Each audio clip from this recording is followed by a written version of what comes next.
I started off here in Miami because I wanted to hear music that wasn't really available to us here in Miami at the time.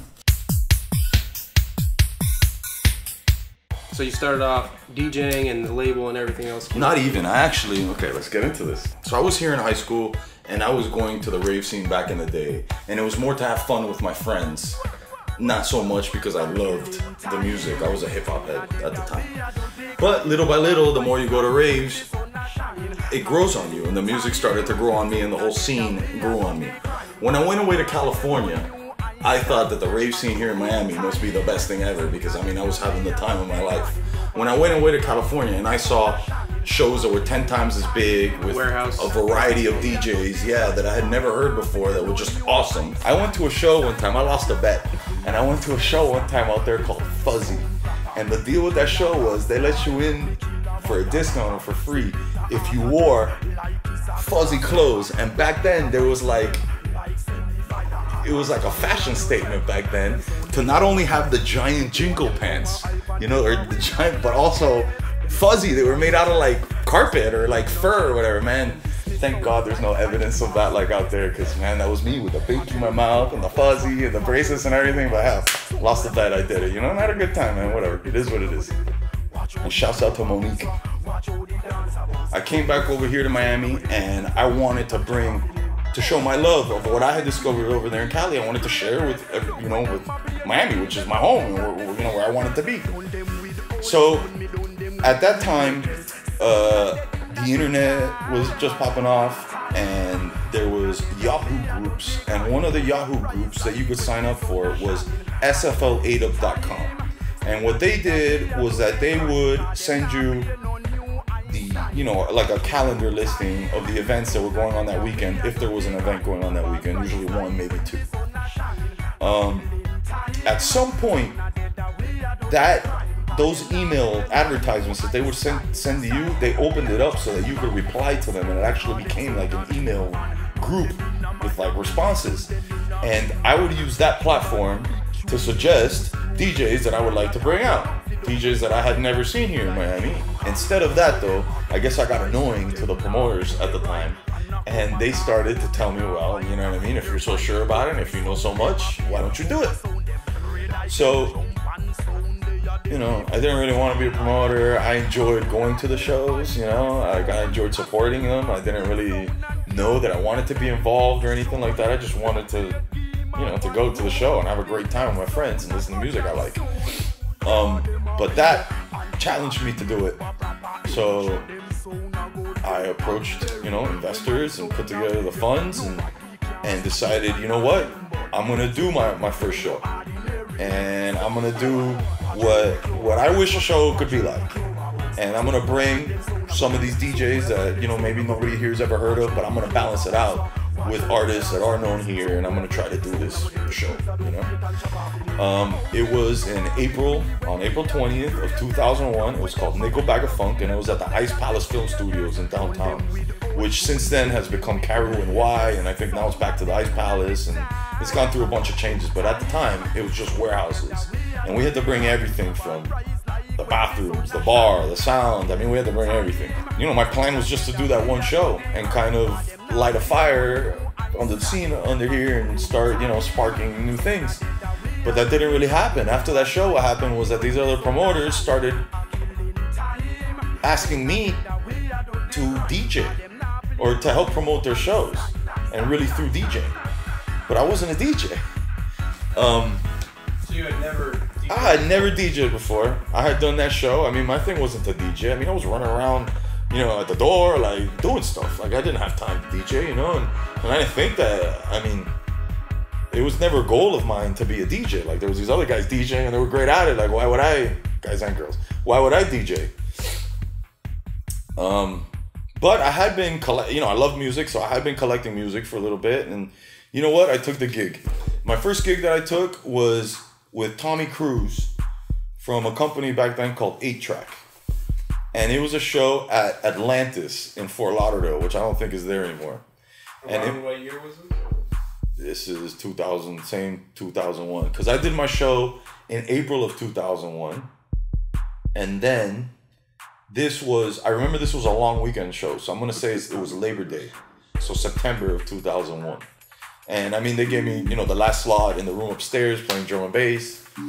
Had a good time, and I didn't expect to get paid or anything that night, but I got paid, and wow, look at this, I can DJ, you know what I mean? Like, wow. Now, I remember being super nervous. It was all vinyl at the time, obviously, and I remember I played the last set upstairs, and I'm sure it was train wrecking every mix, but that night I met this guy, Eddie. And this guy, Eddie, had just moved over here from Puerto Rico, and he was into drum and bass, but he didn't speak any English, I don't think, and I spoke Spanish, right? Juan. So we kind of hit it off there, and that guy, Eddie, is still around to this day, and he's a United DMB. Look him up on the internet. He goes by Disidente, and his parties are United DMB. So I met him there at that drum and bass show, and to this day that guy's doing drum and bass shows. So props to Eddie. Somebody else you should interview. The first gig that I got hit up with was Robert from Culture, who's still around doing shows today. Culture Productions are still around doing shows today. They used to do a show, or still maybe every once in a while do a show called Clash of the Titans. I actually have the flyer for it. That was me back in the day, DJ Burn. I know it says DJ Bird, it looks like, but it's not. That's an N, I swear. Because the other one's a D. But Clash of the Titans, July 27, 2001 with Dynamix 2, DJ Craze. So what was the biggest challenge trying to introduce that type of music, that type of scene here? The biggest challenge trying to do, well, obviously educating people to the fact that I'd say that for most people, with anything that is kind of fringe, whether it be music or some weird food or whatever, most people are apprehensive to it to begin with, you know what I mean? Until you see other people enjoying it. I had to figure out ways to be able to do my shows and to make them successful. So I went through all types of things. Use regular venues or warehouses, how you were just saying, use a warehouse. Do a free party but charge people for the beer, that type of thing, like a little bit, like you try to get a little bit. I didn't charge people for the beer, I charged people for the cups. The beer was free, my bad. That's so illegal. That's so illegal. I charge people for the cups, not the beer, I swear. Anyway, that's probably got a statute of limitation, and that was a long time ago. But anyway, so you start to figure out that most of the money is made off of liquor at these places. It's not made on the door. And the best deals that you could work out with a club was maybe like a door split. Like, they never gave you a bar percentage, especially not for somebody like me who was really still, amateurish at the time. The drum and bass DJ career doesn't really pay bills, so I had to get a real job, and I started doing real estate at the time, 6 days a week, wearing a tie type thing. One of those days when I was doing real estate, you do real estate, you get these packets of properties, listings of property, and you look through them, you see which ones are interesting. And one of them was for a bar on South Beach called the Laundry Bar that I had only heard of it. I'd never been there, and I had heard of it through events that they had there at Winter Music Conference, but I had never gone. I had only seen them listed, The next day I was the owner of the bar. I went to the bank on the corner, I got a loan, and I had some help from people that I know in the business, and we sorted it out, and we got the bar. One of the good things about that bar was that it was basically turnkey. Even it had been there for 7 years. I could do nothing there probably, and just leave it running how it was, and maybe have it run for another 7 years. Now, I wasn't gonna do that, but during the day, I was gonna let it run how it runs, and then at night, I was gonna kind of, start to build more of a music-based thing happening there at night, because that's really what I was into. Now, what I wanted was the laundry and the liquor part to support the growth of this music, because I knew it was going to take some time for it to grow, because there's nothing that had ever really happened on South Beach like that. The Basshead brand started in 2001. It was once again the philosophy. I was trying to turn drum and bass and trying to make it, from a bad thing to a good thing, you know what I mean, type of thing. So same thing with Basshead. I mean, Basshead, if you look it up in the dictionary, it means crackhead. Like Night of the Living Bassheads from Public Enemy or whatever. But that's not what I was going for. The thing about the bar, something that people really loved about the bar is that all our shows, except for maybe conference and a few, specific situations, were always free. and we always had a headliner because, to me, I was trying to turn people on to this type of music. Around the turn of the century, drum and bass was strong enough that it could do its own show. That it didn't have to be the side room at something else. So that meant that now the side room could be some, whatever the new drum and bass was. So at the time, they were called, broken beats or two-step or garage. We call it garage over there. They call it garage. All that ended up becoming dubstep eventually. When I came into dubstep and started loving dubstep, there was a lot of dub and a lot of step. Do you know what I mean? Now, dubstep is what people are calling, as part of this EDM umbrella. Bro step. And now it's way more, but even past bro step. Like now it's way more, I want to say the original dubstep is down here. It's got like low end. And the dubstep now is more up here, and it's way more synthy and more. Yeah. You think about it. All that type of stuff carries over the internet really well. The low end though, it just doesn't. Yeah, I never really thought about how the sound has been affected by the fact that it has spread through the internet. The internet lets it spread. And I would say that dubstep is probably one of the first, if not the first, entire genre of music that has experienced its entire life through the internet. Nowadays with the internet, you can send MP3s back and forth and you can burn something onto a CD and you can play it that night. So if you finish a tune this afternoon, you have a gig tonight, you can really put it on USB and take it and listen to it. Back in the day though, you had to finish your song in your studio, you had to put it on a DAT, you had to take it over to, pressing plant or whatever, and then they had their diamond needle, and they would cut one of these dub plates. These dub plates, those dubstep guys that you're talking about, or the original drum and bass guys, their bags of dub plates was basically all exclusive tunes. So it's a lot cheaper to get a $30 copy to try it out than to press 500 copies of it and try it out that way. And you mean try it out to see if it's a successful record or if it sounds good? Both. To see if it sounds good, if there's enough depth and all that type of thing, layers to music. That's another thing on the internet you can't tell. Like real good music has layers. Some of them are even like inaudible, but you can just, it's there, it's space, you know what I mean? And also to see, people, I've got this crazy tune I just made up. I want to see if people will go off to it, if they'll get it. Or if it's just me because I've been sitting in the studio and, I started booking drum and bass DJs that also played other stuff, because a lot of the drum and bass, or some of the drum and bass guys, were now starting to produce, dubstep or whatever, the heavy stuff. So I remember I brought out Stocka from Stock on Skynet, Breakage, who else played both things?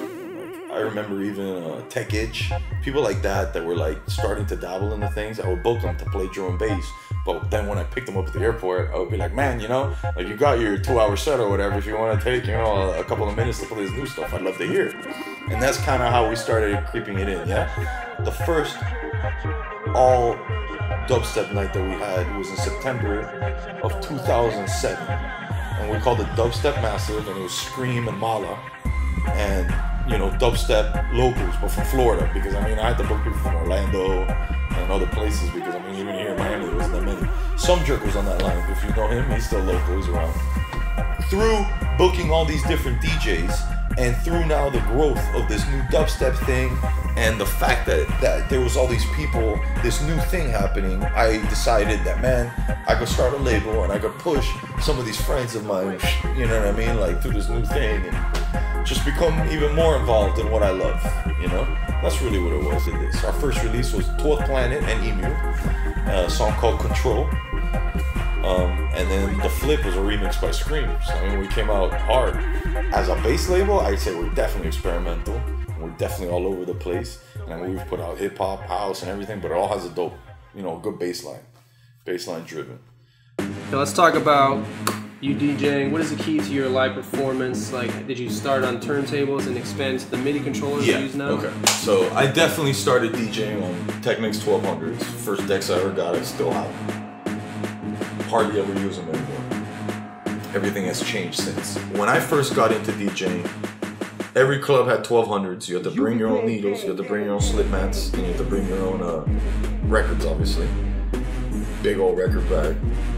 And they would have their turntables and their mixer. Then I remember when Instant Message started. AOL Instant Messenger on the internet. And people started to be able to send around, you know, songs over Instant Message. Burn them on a CD. I had to go out and buy a CDJ 100 at the time, which was like, you know, this brand new, like, I can't believe that this exists, you know what I mean? A CD player for DJs, you know, that you can actually like queue up on or whatever. I had to take one of those with me in my bag. To play those exclusive tracks. Just to be able to play those 1 or 2 tracks.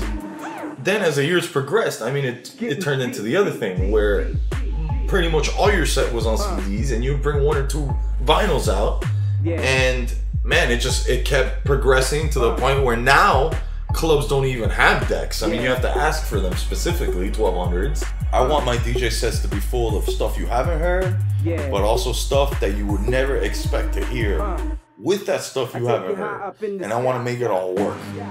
And I want to get the people dancing, and before they know it, they're going to be dancing to something that they thought they didn't like or wouldn't give a chance or didn't know they could dance to or whatever. I play Fabric every once in a while in the UK, which is known for being like probably the best club in the world for dance music and underground stuff, right? And I play over there in a night called Sin City for DJ Hatcha and N-Type, which is definitely a dubstep label, right? But they know that I play all types of things. And I remember the first time I went over there to Fabric, I started my set with 2 Live Crew and I ended it with Slayer. And I gotta be the only guy in the history of Fabric to have done that. Trends, you know, genres come and go real fast. And they become bad words real fast. And, you know, and there's people that hang on to those words and they, you know, hip hop is giant. There's people that love hip hop or hate hip hop, you know, it's like, I try to stay away from those labels, and my main theme through everything is bass. And I feel like since bass was discovered in music, it's always been there. It'll always be there. It's like melody and bass, right? I mean, beats, and it'll always be there. I mean, cavemen were what? Banging on drums, and you know, they get the big hollow, or not even on logs, and they get the big hollow log because they made the big bass noise, you know? Right? They boom, boom, they bang on that. If you want to contact me, juanbasshead@gmail.com. That's JUANBASSHEAD. That's probably on most social media sites too, Juan Basshead. You know, I'm on Twitter a lot. I got my Facebook fan page. I got a Instagram. I'm on Instagram a lot. I'm not on Twitter that much, but I'm on Instagram a lot. I got my Facebook fan page. We also have the Basshead Music fan page on Facebook and on all these other social media sites.